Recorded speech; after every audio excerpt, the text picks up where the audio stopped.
প্রিয় দর্শক, আজকে আমি কথা বলবো লক্ষ্মীর ভান্ডার সম্পর্কে। লক্ষ্মীর ভান্ডার বন্ধ হয়ে যাবে কেন, বা লক্ষ্মীর ভান্ডার বন্ধ হয়ে যাবে এ নিয়ে কে কি বক্তব্য দিলেন, তো শুনে নেব। এক বিজেপির নেত্রী তিনি বলেছেন যে বিজেপি সরকার আসলে নাকি এটা বন্ধ করে দিবেন।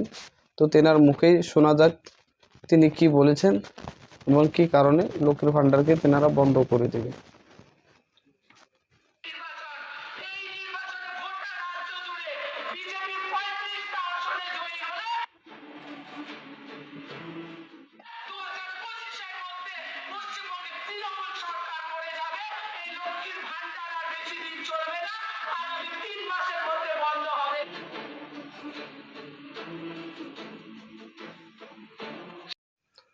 তো আপনারা শুনে নিলেন যে তেনাদের বক্তব্য কি।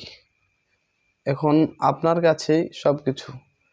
আপনারা যদি চান আপনার লক্ষ্মীর ভান্ডারটা থাকুক, এটা বন্ধ হয়ে না যাক, তো আপনাকে ভোট সেখানেই দিতে হবে। আর যদি চান বন্ধ হয়ে যাক, তাহলে তো আপনাকে বন্ধর কাজ করতে হবে।